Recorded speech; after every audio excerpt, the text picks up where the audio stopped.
Fáilte. Svisha Lora O'Brien from loraobrien.ie and the irishpaganschool.com.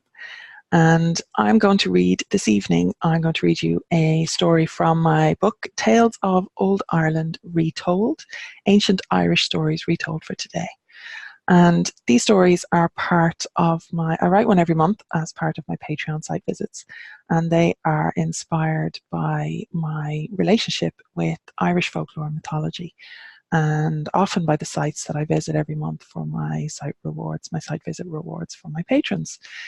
So if you are interested in that, there will be a link to the Patreon below. So do go and have a look and sign up if you would like a fresh story delivered, or you can just go and buy the book. So this is not this is my proof copy that I read from, so I don't mess up the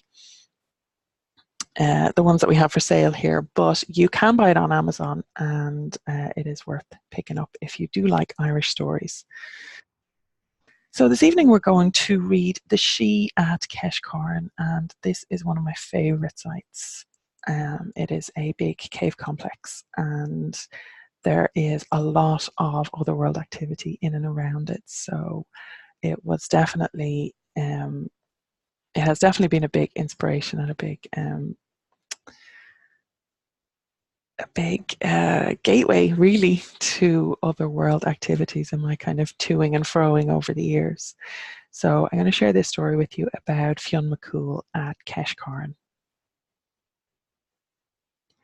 Fionn, leader of the noblest band of Irish warriors, the Fionn, sat on the hunting mound at Keshcorann, taking in the sights and sounds that made his heart most happy. His men were spread below him on this fine sunny day, ranging the fields and forests, their great hounds barking and baying around them as they brought down kill after kill. The Fianna would feast well that day. Keshcorann, however, who was the king of the Sidhe of those parts, was less than happy to see his old enemy in such a fine, untroubled mood.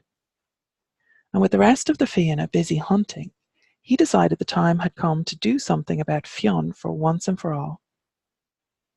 3 of Keshcorann's 4 daughters were nearby, although neither the men of the Fianna nor their chief could see a bit of them, because you never can see the Sidhe unless you're in their world, or they want you to see them in ours. The king called his brood, who were as ugly a bunch as you ever saw, and worse again, and told them what he wanted. Then, by his magical arts, he opened a door to our world, in the side of the Sidhe mound on which Fionn was taking his ease. After a while, the warrior chief climbed down to join the hunting party below, and was astounded to see the 3 sisters sitting spinning in a cave that he was sure hadn't been there before he climbed up on the mound. Now, you couldn't call any of these Morna Sidhe beautiful. Well, you could, I suppose, but you'd be telling a lie if you did. Fionn, though, was a curious sort and wanted to see more. It might have been the whiskers he thought he could see on their faces. Whatever was driving him to it, he stepped inside the mound. As soon as he passed the holly on the threshold, a weakness came over him, and he could no more lift his own arm than he could have lifted a whole mountain at the best of times. He tried to give the whistle that would warn the rest of the Fianna to danger, but he was so weak that all the sound he could make was a chuff like a baby falling asleep. And sure, that had warned nobody. He was bound by the sisters with every knot and tie they could think of, and as each warrior came looking for their leader and stepped inside the mound in their turn, the same fate befell them. The Sidhe mound was filled only with the sounds of gently chuffing babies, until every single man of them was captured and bound in the same way. But their dogs were not. As each man entered the mound, ignoring the warning signs in the search for his leader, his hound refused, and soon there was a great pack of barking, baying dogs gathered outside.